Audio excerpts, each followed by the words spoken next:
3ஆம் அதிகாரம் 7ஆம் 8ஆம் வசனம். பிலதெல்பியா சபையின் தூதனுக்கு நீ எழுத வேண்டியது என்னவென்றால், பரிசுத்தம் உள்ளவரும் சத்தியம் உள்ளவரும் தாவீதின் திறவுகோலை உடையவரும் ஒருவரும் பூட்டக்கூடாதபடிக்கு திறக்கிறவரும் ஒருவரும் திறக்கக்கூடாதபடிக்கு பூட்டுகிறவருமாய் இருக்கிறவர் சொல்லுகிறதாவது, உன் கிரியைகளை நான் அறிந்திருக்கிறேன். இதோ உனக்கு கொஞ்சம் பலன் இருந்தும் நீ என் கற்பனைகளை கைக்கொண்டு என்னுடைய வார்த்தைகளை கைக்கொண்டு நிலைத்திருந்தபடியினால் இதோ திறந்த வாசலை உனக்கு முன்பாக நான் வைத்திருக்கிறேன், அதை ஒருவனும் பூட்ட மாட்டான். Behold, I have kept the open door before you, no man can shut it. Hallelujah. ஒருவனும் அதை பூட்ட முடியாது. கரங்களை தட்டி, கரங்களை பலமாய் தட்டி அந்த நல்ல தேவனுக்கு மகிமையை செலுத்துவோமா? ஹalleluya. பிலதெல்பியா என்று சொன்னால் brotherly love, சகோதர அன்பு கொண்டவர்கள், சகோதர அன்பு என்று சொல்லி அர்த்தமா. நீங்க எல்லாம் நியூ இயர்ல இந்த மெசேஜை கண்டிப்பா கேட்டிருப்பீங்க. இந்த பிலதெல்பியா 17ஆம் நூற்றாண்டிலே ஒரு பெரிய நிலநடுக்கத்தினால் பாதிக்கப்பட்டது. அதை சுற்றி இருக்கிற ஏறக்குறைய 10 பட்டணங்கள் இடிந்து தரைமட்டம் ஆகிவிட்டது. பிலதெல்பியால வாழ்கிற ஜனங்கள் எப்பொழுதும் எப்ப என்ன நடக்குமோ, இன்றைக்கு என் வீடு நிற்குமா, இந்த மாசம் என் வீடு தாக்கு பிடிக்குமா என்று சொல்லி யோசித்து கொண்டிருப்பாங்க. சில வீடுகள் தரைமட்டமாக அது திரும்ப கட்டி கொண்டிருப்பாங்க. அந்த இடத்துல வாழ்கிற ஜனங்கள் எப்பொழுதும் ஒரு கான்ஸ்டன்ட் ஃபியர்லயே வாழ்ந்து கொண்டிருந்தாங்களாம். அவங்க இருதயத்துல எப்பொழுதுமே ஒரு பயம், என்ன நடக்குமோ என்ன நடக்குமோ ஏது நடக்குமோ என்று சொல்லி.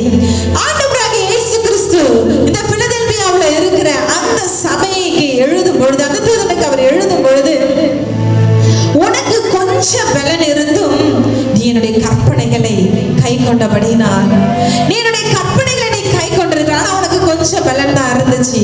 எப்பொழுதுமே பிரச்சனை, எப்பொழுதுமே போராட்டம். இந்த வசனங்களை நான் தியானிக்கும் பொழுது ஆண்டவர் எனக்கு அதை தான் ஞாபகப்படுத்தினார். என்னுடைய திருச்சபையில வாழ்கிற தேவ ஜனங்களுக்கு எப்பொழுதுமே பிரச்சனைகள் தான், எப்பொழுதுமே போராட்டங்கள் தான், எப்பொழுதுமே சஞ்சலம் தான், எப்பொழுதுமே பிரச்சனைகள் தான். என் ஜனம் கொஞ்சம் பலத்தோடு வாழ்ந்து கொண்டிருக்கிறாங்க. என்னுடைய ஜனம் கொஞ்சம் பலத்தோடு வாழ்ந்து கொண்டிருக்கிறாங்க. ஒரு மாசம் நல்லா அவங்களால ஆராதிக்க முடியுது, ஒரு வாரம் சந்தோஷமா குடும்பத்தோட சபைக்கு வர முடியுது, ஒரு மாசம் நல்ல உற்சாகமா அப்பாவுக்கு காணிக்கைகளை கொடுக்க முடிகிறது, ஒரு வருஷம் நல்ல சந்தோஷமா ஆலயத்துல எல்லா காரியம் செய்ய முடியுது, இருக்கிற இடங்களில சாட்சியா வாழ முடியுது.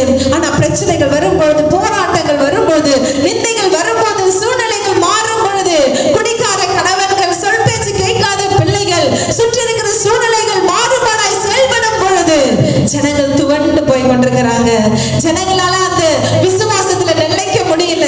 ஜனங்கள் தடுமாறி கொண்டிருக்க, நான் என்ன செய்ய போகிறேன், what am I going to do next, அடுத்து நான் என்ன செய்ய போகிறேன், என் எதிர்காலம் எப்படி இருக்க போகுது, இனி நான் எனக்கு யார் எனக்கு உதவி செய்ய போறாங்க, இனி நான் ஜெபிச்ச எனக்கு நடக்குமா, ஆண்டவர் என் வாழ்க்கையில அற்புதத்தை தான் செய்வாரா, ஆண்டவர் என்னுடைய கண்ணீரை காண்பாரா, ஆண்டவர் என் கதறலை கேட்பாரா, என் கண்ணீருக்கு ஒரு முடிவு வருமா என்று சொல்லி சுற்றி இருக்கிற ஜனங்கள் அநேகர் இன்றைக்கு கண்ணீரிலே கவலைகளை வாழ்ந்து கொண்டிருக்கிறாங்களே. இன்றைக்கு நம்மை பார்த்துதான் அப்பா சொல்றாரு, உங்களுக்கு கொஞ்சம் பலன் இருந்தும் என் நாமத்தை நீங்கள் மறுதலிக்கவில்லை. ஹல்லேலூயா. மறுதலிக்காம இருக்கிறீங்களா? இன்னைக்கு உங்களுக்கு கொஞ்சம் பலன் தான் இருந்துச்சு, உங்களுக்கு சுகமுகமான வாழ்க்கை இல்லை, ஆனாலும் அப்பாவை நாமத்தை மறுதலிக்காம அப்பாவை பிடிச்சிருக்கிறோமா, அப்பாவை பிடிச்சிருக்கிறோமா, வார்த்தைகளை கை கொண்டபடியினாலே இதோ திறந்த வாசலை உனக்கு முன்பாக நான் வைத்திருக்கிறேன், அதை ஒருவனும் போட மாட்டான். ஆமென், ஆமென். அப்பா நம்முடைய வாழ்க்கையில கொடுக்கிற எல்லா ஆசீர்வாதங்களுக்கு பின்பதாக ஏதோ ஒரு கட்டளை, ஏதோ ஒரு காரியம், ஏதோ ஒரு காரியம் நீங்களும் நானும் செய்ய வேண்டியது அவசியமா இருக்கிறது. இந்த ஏசியாவில் இருக்கிற 7 சபைகள், எபேசு, Smyrna, Bergamo, தியத்தீரா, Sardis, Philadelphia, Laodicea, இந்த 7 திருச்சபைகள்ல ஆண்டவர் ரொம்ப பாசமா கொஞ்சம் நல்லா பேசியிருக்கிற திருச்சபை எதுன்னு சொன்னா அது பிலதெல்பியா திருச்சபை தான். இந்த பிலதெல்பியா திருச்சபை தான். மற்ற எபேசு, ஸ்மிர்னா இதெல்லாம் அது பெரிய பட்டணங்களில இருக்கிற திருச்சபைகள். ஆனால் இந்த பிலதெல்பியா அநேக போராட்டங்கள் நடுவில் பிரச்சனைகள் எழுந்த போதும் கர்த்தராகிய இயேசு கிறிஸ்து அந்த பிலதெல்பியா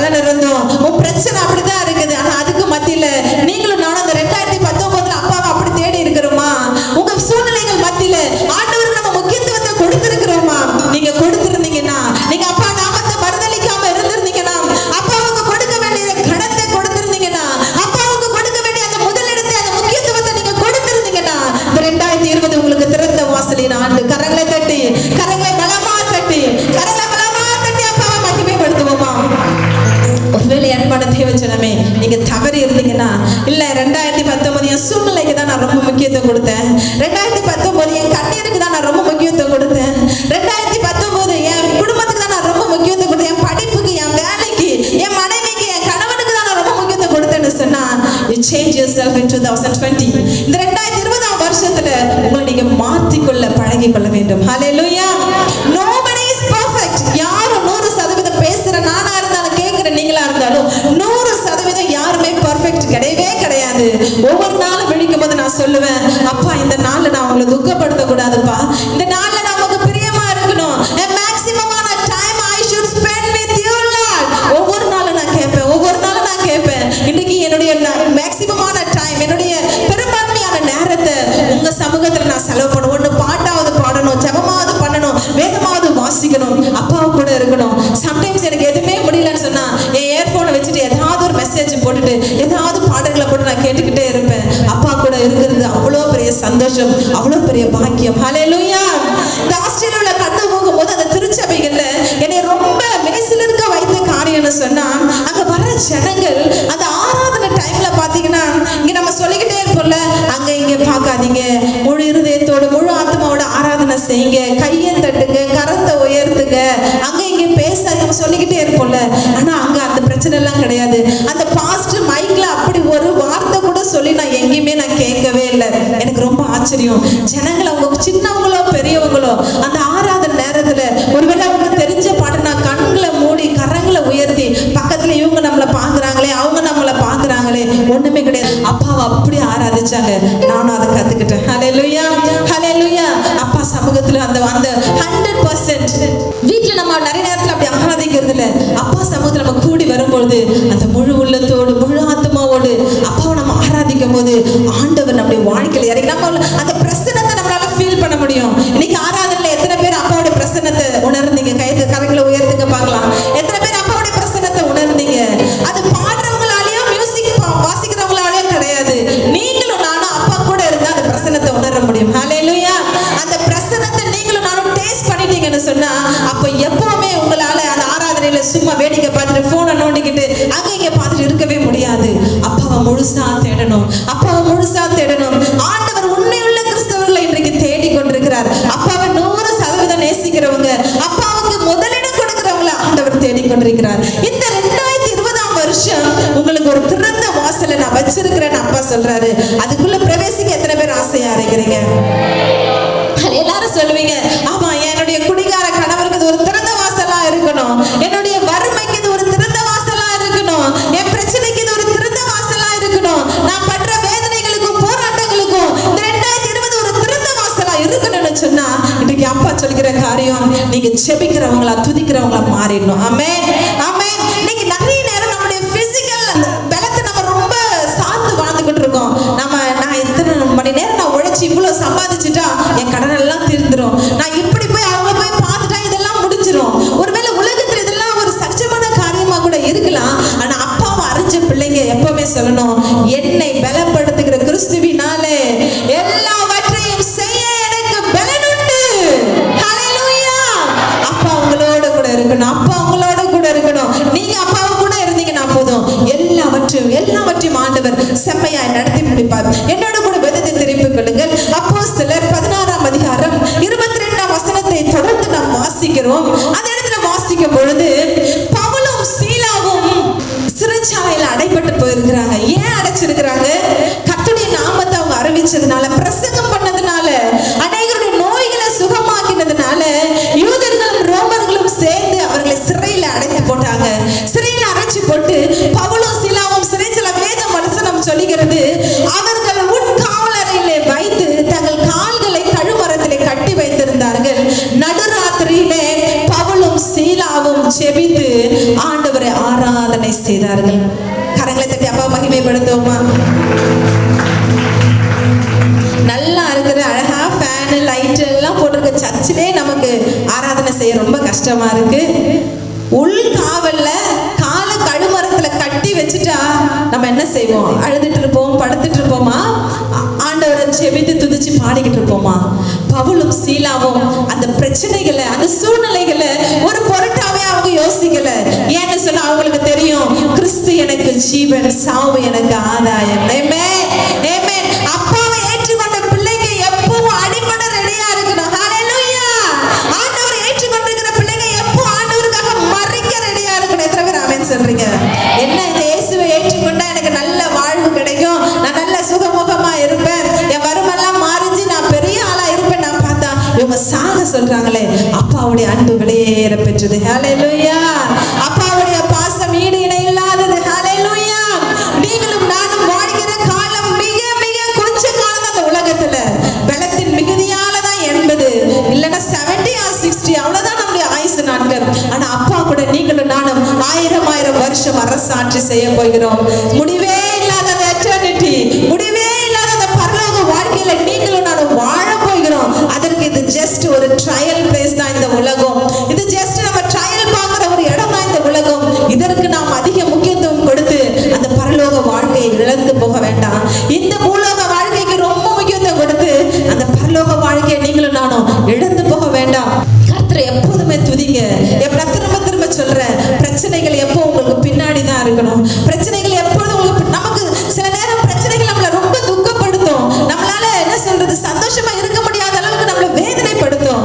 எனக்கு ரொம்ப பிரச்சனை வரும்போதெல்லாம், எனக்கு ரொம்ப கஷ்டம் வரும்போதெல்லாம் நானும் ரொம்ப ரியாக்ட் பண்ணுவேன். ஆனா ரொம்ப நேரம் அதை நீடிக்க முடியும். கோவமா இருந்தாலும் அல்லது சண்டையா இருந்தாலும் ரொம்ப கொஞ்ச நேரத்துல முடிச்சுட்டு நான் சீக்கிரம் அதுல இருந்து எப்படி வெளியே வருது நான் ரொம்ப யோசிச்சுட்டு இருப்பேன். நான் சொல்லுவேன், ஆண்டவரே இந்த கண்ணீர் என்ன ஆளுகை செய்ய வேணாப்பா, இந்த பிரச்சனை என்ன மேற்கொள்ள வேண்டாம். ஐம் யுவர் டாட்டர், நான் உங்க பிள்ளை, நான் உம்மை மாத்திரம் தான் நான் முதலிடமா வைக்கணும். என் பிரச்சனை எனக்கு எப்போ எனக்கு பின்னாடி இருக்கணும் அல்லது என் காலு கீழே இருக்கணும். ஹalleluya.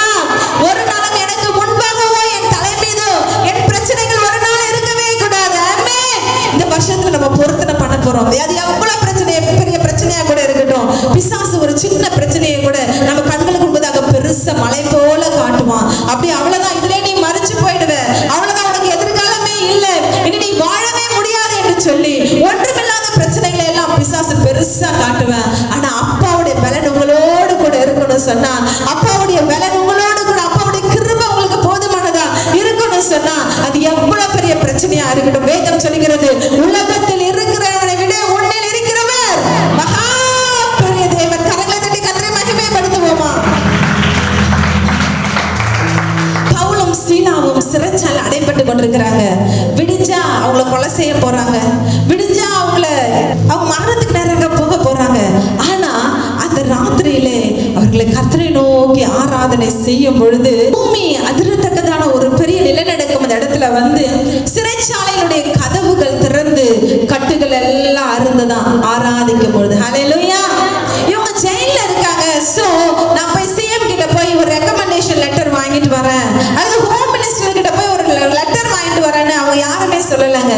அவர்களை எல்லாம் அந்தந்த இடத்துல அதிகாரத்துல வைத்து அந்த பரம தகப்பனை நோக்கி, அந்த உன்னதமான தேவனை நோக்கி, வானாதி வானங்களிலே வாசமா இருக்கிற தேவன், அந்த கர்த்தாதி கர்த்தா, அந்த ராஜாதி ராஜா, ஒருவரும் சேரக்கூடாத ஒரே இடத்துல வாசமா இருக்கிறவர், ஒருவராய் சாவாமை உள்ள அந்த தேவனை நோக்கி, அண்ட சராசரங்களை உண்டாக்கிய அந்த உன்னத தேவனை நோக்கி அவங்க ஆராதனை செஞ்சாங்க. அவங்க ஜெபம் பண்ணல, ஆண்டவரே இந்த கட்டுகளை எங்களை விட்டு அறுத்து போடுங்க, இந்த நிலைமையை எங்களை மாற்றுங்க, எங்களை திரும்ப எங்க குடும்பத்துல கொண்டு போங்க அல்லது ஊழியத்துல கொண்டு போங்கன்னு சொல்லி எந்த பிரேயர் ரெக்வெஸ்டும் பவுலும் சீலாவும் வைக்கவே இல்லை. They just worship the Lord. அவங்க அப்பாவை ஆராதனை செஞ்சுட்டே இருந்தாங்க, பாடிக்கிட்டு இருந்தாங்க, துதிச்சுட்டே இருந்தாங்க. மத்தியில வாசிக்கிறோமே, முதலாவது நீ தேவனுடைய ராஜ்யத்தையும் அவருடைய நீதியும் தேடுங்க, இவைகள் எல்லாம் உங்களுக்கு அந்தந்த டைம்ல அந்தந்த பிளேஸ்ல உங்களுக்கு எப்போ என்ன கிடைக்கணுமோ அப்ப கொடுத்துக்கிட்டே இருப்பாரு. ஆனா நம்ம செய்ய வேண்டிய காரியம் அப்பாவை தேடுற காரியம். நம்ம எப்பவுமே என்ன செய்வோம் தெரியுமா, அந்த ஃபர்ஸ்ட் விட்டுருவோம். நம்ம அந்த தேடுறது பின்னாடி தான் ஓடிக்கிட்டு இருப்போமே தவிர அப்பா சொன்னதை நம்ம மறந்து போய்கிட்டு இருக்கிறோம். ஹalleluya. பவுலும் சீலாவும் கரெக்டா அதை மட்டும் செஞ்சாங்க. சிறைச்சாலையின் கதவுகள் கழன்றது. அப்பொழுது வேதம் சொல்றது, அவனுக்கு காவல் காத்து கொண்டிருந்தவர்கள் பார்த்து எல்லாம் திறமுண்டதை கண்டு இவங்க ஓடி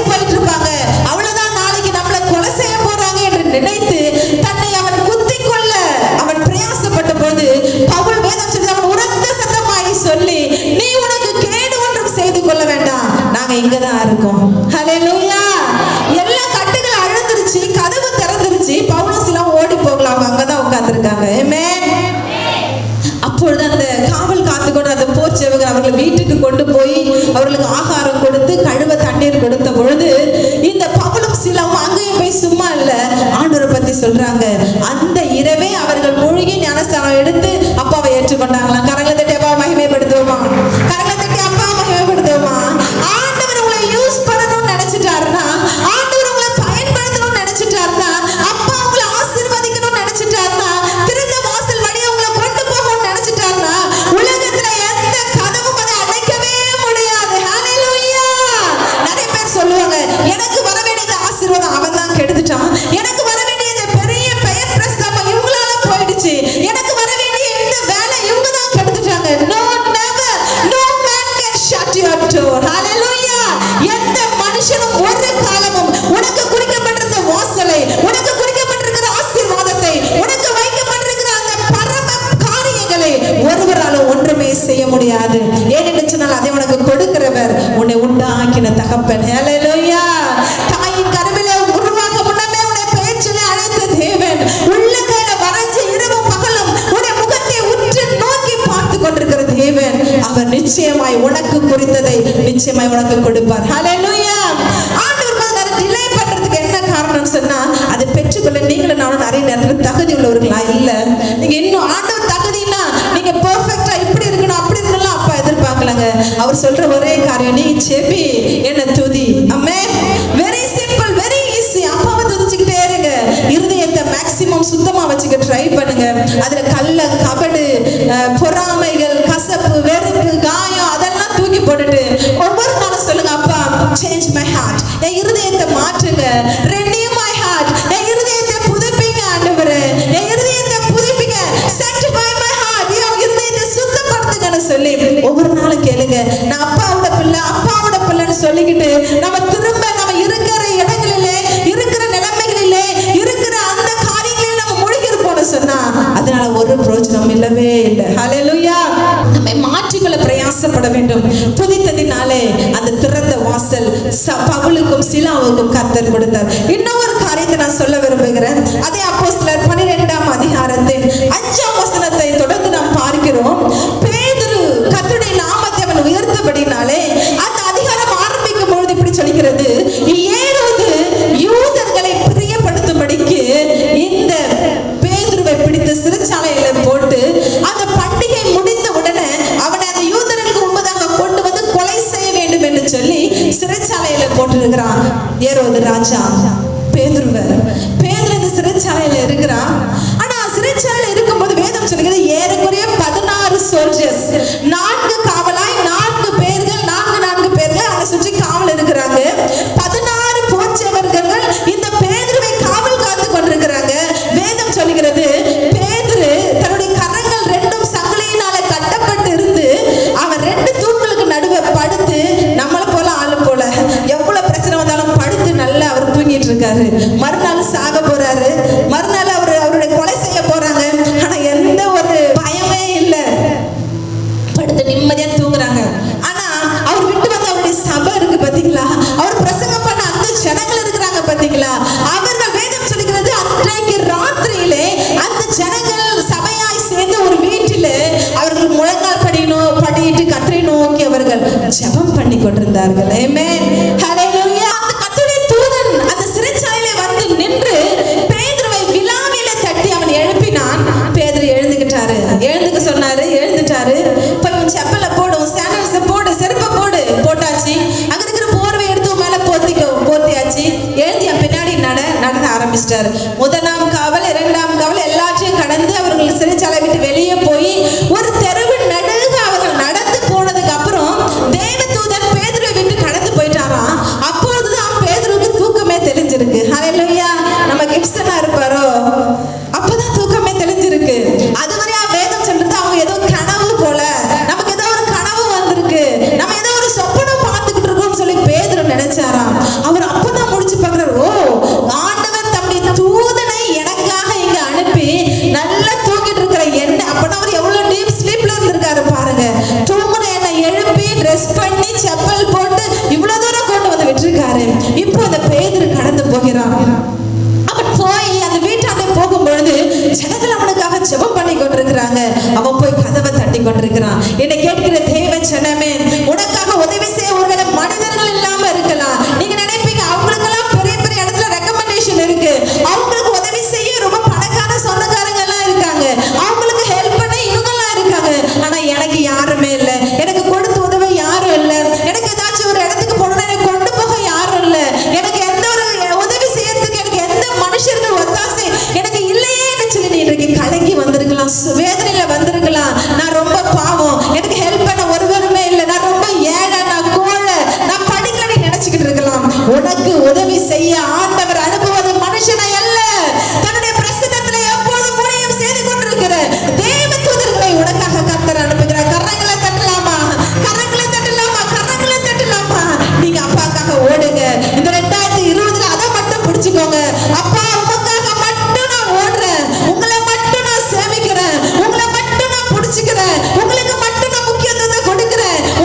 வருஷத்துல. ஹalleluya, ஹalleluya. அவன் பிரயாணப்பட்டு வேதம் சொல்லுது, அவன் போய் கதவை தட்டுறான். அங்க ரோதே என்று சொல்கிற ஒரு சிறு பெண், ஒரு பெண் வந்து பார்க்கிறான். பேதுருவின் சத்தத்தை கேட்டு அவங்க ஜெபம் பண்றவங்க கிட்ட போய் சொல்றான், பேதுருவுடைய சத்தம் இருக்குது. ஆனா ஜெபம் பண்றவங்க என்ன சொன்னாங்க தெரியுமா? ஒருவேளை பேதுருவுக்கு உடைய தூதனா கூட இருக்கலாம், அல்லது வேற யாராச்சும் இருக்கலாம். பேதுரு எப்படி வருவாரு? அவர் சிறைச்சாலையில இருக்கார், வர முடியாது. ஆனா அந்த ஜனங்கள் என்ன பண்ணி கொண்டிருக்கிறாங்க? பேதுருக்காக ஜெபிச்சு கொண்டிருக்கிறாங்க. ஆனா பேதுரு வருவார் என்ற விசுவாசம் அவர்களுக்குள்ள இல்ல. ஆனால் அந்த பிரயாசத்தை, அந்த வாஞ்சை அப்பா பார்த்து பேதுருவை கர்த்தர் அனுப்பினார். அவங்க எல்லாம் இந்த மகள் சொல்றா, இல்ல அது பேதுரு தான், எனக்கு டெஃபினட்டா தெரியும், ஐ அம் ஷூர் அவர் தான் அங்க நிக்கிறாரு. ஜனங்கள் என்ன இது மாதிரி பெதற்றாலே என்று சொல்லி கதவை திறந்து பார்க்கும்போது பேதுரு அங்க நின்று கொண்டிருந்தார். வசனம் சொல்கிறது, யாரும் பேசாதபடிக்கு அவர் கையமர்த்தி உள்ளே போய் அவர் நடந்த எல்லாவற்றையும் அவங்களுக்கு ஒரு சீரியல் ஸ்டோரி மாதிரி சொல்றாரு. ஹalleluya, ஹalleluya சொல்லிவிட்டு வேதம் சொல்லுகிறது, பேதுரு அப்பொழுது கடந்து ஏரோதை விட்டு வேற இடத்துக்கு கடந்து போய் கர்த்தருடைய ஊழியத்தை செய்தார். ஹalleluya. இன்னைக்கு ஒருவரும் உன் மீது கை போடவே முடியாது, உங்களை ஒருவரும் அழிக்க முடியாது, உங்களை ஒருவரும் ஒன்றுமே செய்ய முடியாது. உன் பக்கத்தில் 1000 பேரும் வலதுபுறத்துல 10,000 பேர் விழுந்தாலும் அது உன்னை அணுகாது. உன் கண்களால் மாத்திரம் நீ அதை பார்த்து துன்மார்க்கருக்கு வரும் பலனை காண்பாய். எத்தனை பேர் ஆமென் சொல்றீங்க? எத்தனை பேர் ஆமென் சொல்றீங்க?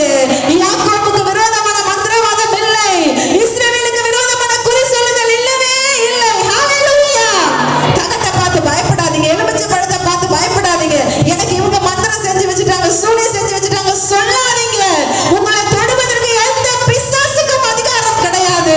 உங்களை சுற்றிலும் கர்த்தர் அக்கினி மதிலாய் தன்னுடைய வேலையை ஆண்டவர் பலப்படுத்தியிருக்கிறார். ஒருவனும் ஒரு காலம் உங்களை தொடவே முடியாது.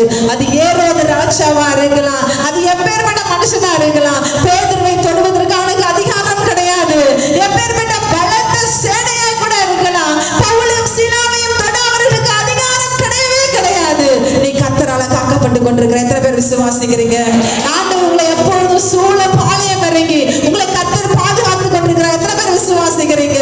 நீங்க விசுவாசிச்சீங்கன்னா கர்த்தர் இந்த வருஷத்துல மகிமைப்படுவார். உங்க மூலமா மகிமைப்படுவார். உங்க மூலமா அப்பா நாமத்தை உயர்த்துவார். உங்க மூலமா ஆண்டவருடைய கிருபை அநேகருக்கு கிடைக்கும்.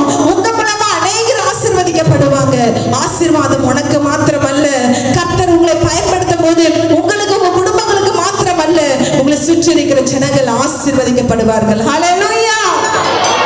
இப்போது நான் சொல்லிக் கொண்டிருந்த காரியங்கள் எல்லாம் நம்முடைய பர்சனல் லைஃப், நமக்கும் ஆண்டவருக்கும், எனக்கும் இந்த உலக வாழ்க்கைக்கும், எனக்கும் என் குடும்பத்துக்கும், எனக்கும் என் ஜனங்களுக்கும் உள்ள ஆசீர்வாதம். ஆனால் இந்த திறந்த வாசல் என்ற வசனத்தை எனக்கு சொன்னதும் அப்பா என் மனசுல ஞாபகப்படுத்தின காரியம், இந்திய தேசத்திலே சுவிசேஷத்திற்கு இது திறந்த வாசல். ஹalleluya, ஹalleluya. இந்த உலகத்துல எங்க திரும்பி பார்த்தாலும் சுவிசேஷத்திற்கு வாசல்கள் அடைபட்டு கொண்டே இருக்கிறது. இந்த தேசத்துல ஒரு டெமோக்ராட்டிக் தேசம், ஒரு ஜனநாயக தேசத்துல எல்லாருக்கும் உரிமைகள் உண்டு, அப்படிதான் சட்டம் சொல்லுது. ஆனால் இன்றைக்கு கிறிஸ்தவர்களுக்கு எங்கு பார்த்தாலும் உரிமைகள் மறுக்கப்பட்டு கொண்டிருக்கிறது. ஹalleluya. பிரசங்கம் பண்ணக்கூடாது, கூட்டம் நடத்தக்கூடாது, சர்ச்சை கட்டக்கூடாது, இயேசு என்ற பேர்ல யாருக்கும் உதவி செய்யக்கூடாது, இயேசு என்ற பேர்ல எதையும் செய்யக்கூடாது. நீ கிறிஸ்தவனா இருந்தா நீ உனக்கு எந்த சலுகையும் கிடையாது. இன்னைக்கு பிசாசு தனக்கு கொஞ்ச காலம் கொடுக்கப்பட்டிருக்கு என்பதை அறிந்து அதிக உக்கிரத்தோடு இறங்கி இன்னைக்கு செயல்பட்டு கொண்டிருக்கிறார். ஹalleluya. இதுக்கு நடுவுல இந்த நித்திய தேசத்துல அப்பா உங்களுக்கு எனக்கும் திறந்த வாசலை வச்சிருக்கிறார். எத்தனை பேர் ஆமென் சொல்றீங்க? எத்தனை பேர் ஆமென் சொல்றீங்க? இன்னைக்கு தேசத்துல சூழ்நிலைகள் அடைக்கப்பட்டு இருக்கிறது. நான் ஒரு அருமையான ஒரு போதகர், ஒரு நல்ல ஒரு ஊழியக்கார அம்மாவை குறிச்சு ஒரு சாட்சியை சொல்லி கொண்டிருந்தார். எங்க திருச்சபையில, காயத்தார் திருச்சபையில, சைனா தேசத்திலே 18ஆம் நூற்றாண்டிலே அங்கே கிறிஸ்தவம் அப்பொழுதுதான் நிறைய ஜனங்கள் அந்தரங்கமாய் ஆண்டவரை தேட ஆரம்பித்தாங்க. அப்பொழுது ஒரு சகோதரருடைய வீட்டுல ஜனங்கள் எல்லாம் கூடி கர்த்தரை ஆராதிச்சுட்டு இருந்தாங்களாம். அப்போ வந்து சொன்னாங்களா, நீங்க இனிமே இந்த சர்ச்சையில இங்க நடத்தக்கூடாது என்று முதல் வாட்டி சொன்னாங்க. 2வது வாட்டி வந்து அடிச்சிருக்கிறாங்க. ஆனா அப்பவும் அந்த ஜனங்கள் ஏதோ வேற ஒரு இடத்தை மாத்தி இடம்னு சொல்லி இந்த ஒரு சகோதரி மட்டும் தன்னோட கூட 20-30 ஜனங்களை கூட்டிக் கொண்டு எப்பொழுதுமே ஆராதிச்சு துதிச்சு கொண்டே இருந்தாங்களாம். உடனே அந்த அம்மாவை பிடிச்சு ஒரு கொடூரமான ஒரு ஜெயில கொண்டு வந்து போட்டுட்டாங்களாம். அந்த ஜெயில் என்னன்னு சொன்னா அங்கே ஒரு காற்றோட்டமும் இருக்காது. அந்த அண்டர் கிரவுண்ட் ஜெயில்ல அந்த கைதிகளிலே யாரெல்லாம் ரொம்ப கொடூரமானவர்களோ ரொம்ப கொடுமையானவர்களோ அவர்களை தான் அந்த ஜெயில போட்டிருப்பாங்களாம். அந்த இடத்துல ரூம்ஸ் எல்லாம் இருக்காது. அந்த நாய்களை அடைக்கிற மாதிரி கேஜ், மிருகங்களை அடைக்கிற மாதிரி கூண்டு செய்யப்பட்டிருக்கிறோம். இரும்புல ஒரு கூண்டு செய்யப்பட்டிருக்கும். கீழே இருந்து ஒரு 2 அடி உயரத்துல அந்த கூண்டு இருக்கும். அதுல எழுந்து நிக்கலாம் முடியாது, உட்கார மட்டும்தான் முடியும். படுக்கணும்னு சொன்னா அப்படி சுருண்டு படுக்கலாம், அவ்வளவுதான் அங்க இடம் இருக்கும். அப்படி ஏறக்குறைய ஒரு 150க்கும் அதிகமான கேஜ்கள், அந்த கூண்டுகள் அந்த அண்டர் கிரவுண்ட்ல வச்சிருக்கிறாங்களாம். அந்த அண்டர் கிரவுண்ட்ல இருக்கிற அந்த கேஜ்ல ரொம்ப கொடுமையாய் குற்றம் செய்கிற ரொம்ப கொடுமைக்காரர்களே அங்க வந்து ஒவ்வொரு கேஜ்ல போட்டு பூட்டி வச்சிருப்பாங்க. அந்த இடத்துல அந்த சிறைச்சாலை காவலர்கள் கூட வந்து பார்க்க மாட்டாங்களாம். தினந்தோறும் அவங்களுக்கு ஒருவேளை சாப்பாடு வந்து தூக்கி தூக்கி அந்த கேஜ் உள்ள நாய்க்கு போடுற மாதிரி தூக்கி தூக்கி ஒரு பாக்கெட் தண்ணி ஒரு பாக்கெட் சாப்பாடு தூக்கி போட்டுட்டு போய்கிட்டே இருப்பாங்களாம். அவங்க வந்து அவங்க பாத்ரூம் போகணும், டாய்லெட் போகணும்னா சொல்லி வெளியெல்லாம் போக முடியாது, அதுலேயே தான் எல்லாத்தையும் பண்ணிக்கணும் அவங்க. அதனாலதான் 2 அடி உயரத்துல வச்சிருக்கிறாங்க. அந்த இடம் ரொம்ப துர்நாற்றமா இருக்குமா. அப்பொழுது இந்த சகோதரியை பிடிச்சு அவங்க கொண்டு போய் அப்பேற்பட்ட கொடுமையான மனுஷர்கள் இருக்கிற அந்த கேஜ் இருக்கிற அந்த இடத்துல நடுவுல இருக்கிற ஒரு கூண்டுல கொண்டு போய் போட்டுட்டாங்களாம். அந்த இடத்துல வேற பெண்கள் யாருமே இல்லை, இந்த ஒரே ஒரு சகோதரி மட்டும் அடைபட்டிருந்தாங்களாம். அவங்களுக்கு ரொம்ப கஷ்டமா இருக்கு. அத்தனை ஆண்கள் முன்னாடி இவங்களால ஒண்ணுமே பண்ண முடியாது. ஒரு பாத்ரூம் போகணும், டாய்லெட் போகணும், ஒண்ணுமே செய்ய முடியாது. வேற வழி இல்லை, அவங்க முன்னாடி போய் தான் ஆகணும். அவங்க எல்லாம் ரொம்ப கிண்டல் பண்ணாங்க, அவங்கள கேவலமா பேசினாங்க. அந்த அம்மாவுக்கு ரொம்ப கஷ்டமா இருந்துச்சாம். ஆனாலும் அந்த அம்மா அந்த இடத்து கேஜ்ல அந்த கூண்டுல முழங்கால் பண்ணிட்டு ஜெபிச்சு கொண்டே இருந்தாங்களாம். ஆண்டவரே, உங்க நாமத்துக்காக உங்க ராஜ்யத்துக்காக நான் இந்த பாடு உபத்திரவம் எல்லாத்தையும் நான் சகிக்கிறேன்ப்பா. நீங்க எனக்காக பட்ட அவமானத்தை விட இது ஒரு பெருசு இல்ல, எனக்காக நீங்க ரத்தத்தை சிந்ததை விட இது ஒரு பெருசு இல்லைன்னு சொல்லி தன்னைத்தானே தேற்றி கொண்டு ஜெபித்து கொண்டே இருந்தாங்களாம். ஒரு நாள் அந்த பகுதியில அந்த காவல்காரர்கள் வாரத்துக்கு ஒரு வாட்டி வருவாங்கன்னு சொன்னல, அவங்க வந்தாங்களாம். அவங்க வந்ததும் இந்த அம்மா கூப்பிட்டாங்களா, excuse me sir, can you come here for a second, இந்த இடத்துல ஒரு நிமிஷம் கொஞ்சம் வாங்கல. அந்த அவர் சொன்னாரா தூரத்துல இருந்து, அங்கெல்லாம் வர முடியாது, என்னன்னு இப்ப அங்கிருந்தே சொல்லு. அவங்க சொன்னாங்களா, என்ன ஒரு 2 மணி நேரம் மட்டும் இந்த கூண்டுல இருந்து இறக்கி விடுங்க, நான் திரும்ப இந்த கூண்டுக்குள்ள வந்துடுறேன். அப்படிலாம் செய்ய முடியாது, நான் இறக்க மாட்டேன். அவங்க சொன்னாங்களா, இல்ல இந்த இடத்துல ரொம்ப கழிவுலாம் போய் ரொம்ப துர்நாற்றமா இருக்கு, இதை நான் கிளீன் பண்ண போறேன்னு சொன்னாங்களாம். அந்த அதிகாரிக்கு ஒரே ஆச்சரியம், ஐயோ அவங்களுடைய கழிவையே எடுக்கிறதுக்கு அவங்களுக்கு முடியாது, இப்போ இந்த அம்மா அந்த 100 பேருக்கும் அதிகமா இருக்கிற இந்த கழிவை எடுக்கிறேன்னு சொல்றாங்களேன்னு சொல்லி, உண்மையாக அம்மா சொல்ற? அவர் அந்த அம்மா சொன்னாங்களா, ஆமா நான் உண்மையா தான் சொல்றேன். உடனே அவர் ரொம்ப மூக்க மூடிக்கிட்டு கஷ்டப்பட்டு அந்த அம்மா கேஜ் திறந்து விட்டுருக்காரு. அந்த அம்மா வெளியே வந்து ஒரு கூடை எடுத்துட்டு வந்து எல்லா கழிவுகளை கையிலேயே அள்ளி அள்ளி எல்லாத்தையும் போட்டு அந்த இடத்த 2 மணி நேரத்துக்கு மேல சுத்தம் பண்ணாங்களாம். இப்படி வாரத்துக்கு ஒரு முறை அந்த சகோதரி அந்த எல்லா மனித கழிவுகளை அவங்க கையிலேயே அள்ளி அந்த இடங்களை சுத்தம் பண்ணிக்கிட்டே இருந்தாங்களாம். அப்போ நாளடைவில் பார்த்தா அதை பார்த்து கொண்டிருந்த அந்த மற்ற கைதிகள் ரொம்ப கொடூரமானவங்க, ரொம்ப கஷ்டமானவங்க, ரொம்ப ஹார்ட் பீப்புள்னு சொன்னல, இதுக்கு முன்னாடி அவங்களை ஏளனமா பார்த்தவங்க, இதுக்கு முன்னாடி அந்த அம்மாவை கிண்டல் பண்ணவங்க, இதுக்கு முன்னாடி அந்த அம்மாவை ரொம்ப ஒரு மாதிரி பார்த்து அவங்க எல்லாம் அவங்க மனசு கொஞ்சம் கொஞ்சமா மாறி, சே யாரு இந்த அம்மா, என்னோட கழிவெல்லாம் கையில அள்ளுறாங்களே, ஏன் அம்மா கூட இப்படி செய்ய மாட்டாங்க, ஏன் மனைவி கூட இப்படி செய்ய மாட்டாங்க, யாரு இந்த அம்மா இப்படி செய்யறாங்களேன்னு சொல்லி எல்லாரும் கொஞ்ச நாளடைவில் அவங்கள கனிவா பார்க்க ஆரம்பிச்சாங்களாம், கொஞ்சம் அன்பா பேச ஆரம்பிச்சாங்களாம். அந்த அம்மா அவர்களுக்கு ஆண்டவருடைய அன்பை பத்தி சொல்ல ஆரம்பிச்சாங்களாம், ஆண்டவருடைய ஒவ்வொரு காரியத்தை பத்தி சொல்ல ஆரம்பிச்சு அந்த கேஜ்ல பாத்தீங்கன்னா அந்த அம்மா பாட்டு பாடுவாங்க, எல்லாரும் பின்னாடி பாட்டு பாடினாங்களாம். அந்த அம்மா ஆண்டவருடைய வார்த்தையை சொல்லும் பொழுது எல்லாரும் அப்படியே கேட்டாங்களாம். ஏறக்குறைய 1 வருஷம் கழிச்சு இந்த கைதிகளை எல்லாம் அந்த அண்டர் கிரவுண்ட் சிறையில இருந்து வேற சிறைக்கு மாத்துறாங்க, மேல இருக்கிற காற்றோட்டமான அறைகளுக்கு மாத்துறாங்க. அப்படி அவங்க டிரான்ஸ்ஃபர் பண்ணும்போது அந்த சைனால ஏறக்குறைய 100க்கும் அதிகமான துப்பாக்கி போலீஸுங்க, ரொம்ப கடினமான போலீஸுங்க வருவாங்க. ஏன்னு சொன்னா இவங்களை கண்ட்ரோல் பண்ண முடியாது. ஆனா இந்த வாட்டி இவங்களெல்லாம் அனுப்பும் பொழுது அவங்க எல்லாம் லைன்ல போறாங்க, ரொம்ப அமைதியா இருக்கிறாங்க. அந்த கொடூரர்கள் என்று சொல்றதுக்கு எந்த ஒரு இதுவுமே இல்லையா. அப்போ அந்த வந்த மேல் அதிகாரி அந்த சிறைச்சாலையில இருக்கிற அந்த பணி செய்து கொண்டிருக்கிற அதிகாரி கூப்பிட்டு கேட்டாங்க, எப்படி இந்த மாற்றம்? அவங்க சொன்னாங்களாம், இந்த மனுஷியாலதான் இவங்க செய்த காரியங்கள் எல்லாம் சொன்னாங்களாம்.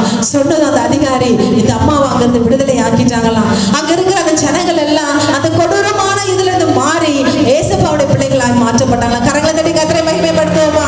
கரங்களை தட்டி கர்த்தரை மகிமைப்படுத்துவோமா? ஒரே ஒரு சகோதரி, ஒரே சேஞ்ச், ஒரு சின்ன சேஞ்ச். இப்படிப்பட்ட கஷ்டத்தை நம்ம யாராச்சும் அனுபவிக்கிறோமா? இந்திய தேசம் இன்னும் அவ்வளவு தூரத்துக்கு நம்மளை இன்னும் ஒடுக்க ஆரம்பிக்கல, இவ்வளவு தூரத்துக்கு நம்மளை இன்னும் ஒடுக்க ஆரம்பிக்கல.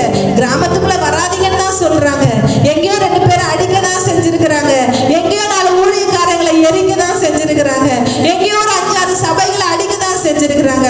இன்னும் இந்த கேட், இந்த டோர் இன்னும் இந்தியா தேசத்திற்கு இன்னும் அடைக்கப்படவில்லை. அதற்காக கரங்களை தட்டி அப்பாவை மகிமைப்படுத்துவோமா?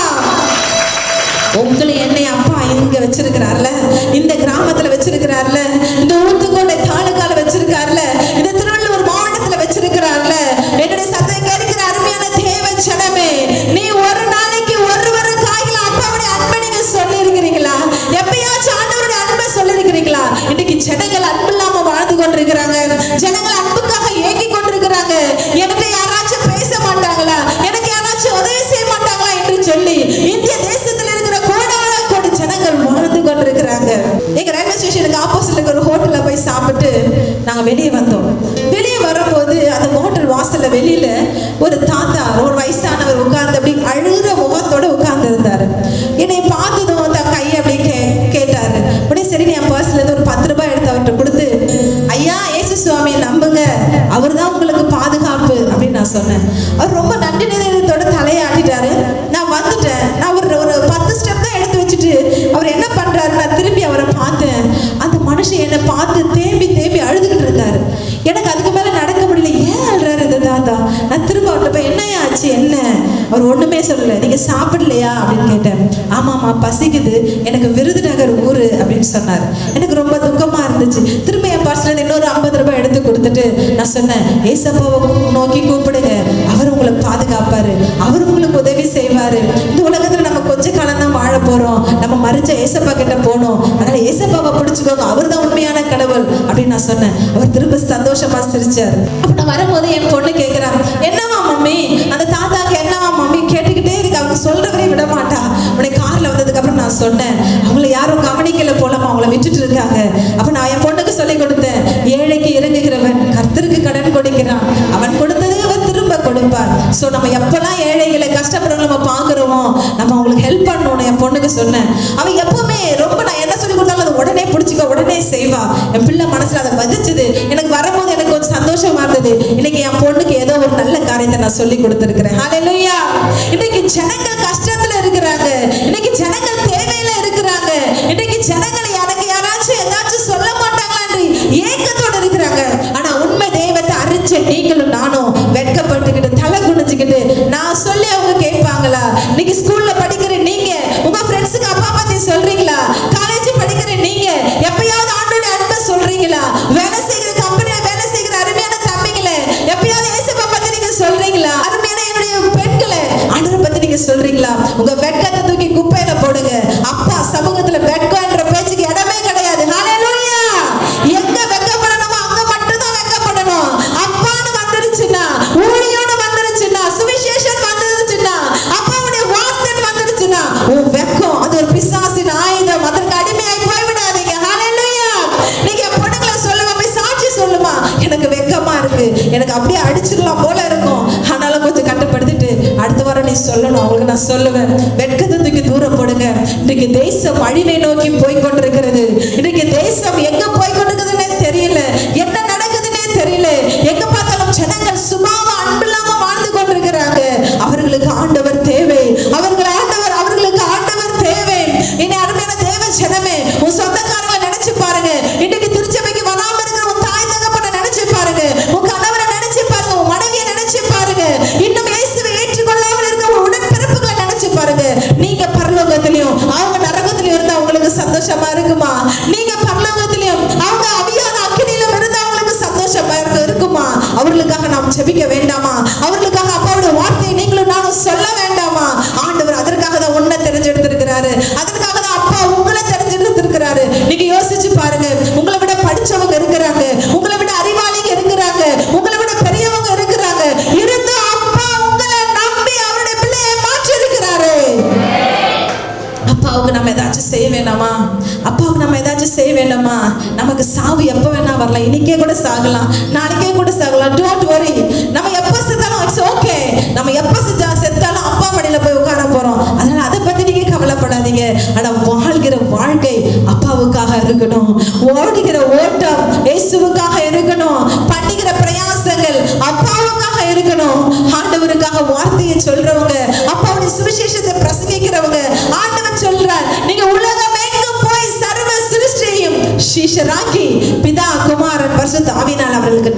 ஞானஸ்நானம் கொடுங்கள். ஹல்லேலூயா.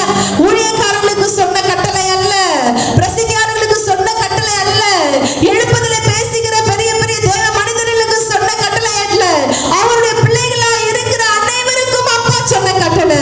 நீங்க போய் சகல ஜனத்தையும் சீஷராக்குங்கள், சகலரையும் சீஷராக்குங்கள். நீங்க எங்க உங்க ஃப்ரெண்டு கேட்டாலும் கேட்கலனாலும் பரவாயில்ல, உன் கடமை நீ அப்பாவை பத்தி அவங்களுக்கு சொல்லிதான் ஆகணும்.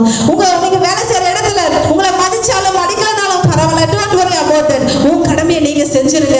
அது அப்பாவுடைய வேலை. அவங்க இருதயத்தை மாற்றுற வேலை அப்பாவோட வேலை. அவங்க இருதயத்துல கிரியை செய்ய வேலை அப்பாவுடைய வேலை. அவருடைய பிள்ளையை மாற்றுகிற வேலை அப்பாவுடைய வேலை. ஆனா உங்களுடைய என்னுடைய வேலை அப்பாவுடைய நாமத்தை அறிவிப்பது. இன்றைக்கு கிறிஸ்துவின் சபையார், இன்றைக்கு நம்ம ஒரு லட்சியத்தோடு கடந்து செல்ல வேண்டும். இன்னைக்கு நம்ம ஒரு ஒரு ஆண்டவருடைய சமூகத்துல ஒரு பொறுத்தனையோட கடந்து செல்ல வேண்டும். உங்க அன்பை நான் சொல்லுவேன்ப்பா, இந்த திறந்த வாசல் எனக்குன்னு வச்சிருக்கிற இந்த திறந்த வாசல்ல அப்பா என்னுடைய தேசத்துல அழிந்து கொண்டிருக்கிற ஆத்துமாக்களுக்காக நான் ஏதாச்சும் நான் செய்வேன்னு சொல்லி நீங்களும் நானும் பொருத்தனை பண்ணணும்னு சொன்னா, பொருத்தனைப்படி அந்த காரியங்களை செய்வேன்னு சொன்னா, கர்த்தர் நம்முடைய வாழ்க்கையில எல்லா காரியங்களையும் ஆண்டவர் மாற்ற வல்லவராக இருக்கிறார்.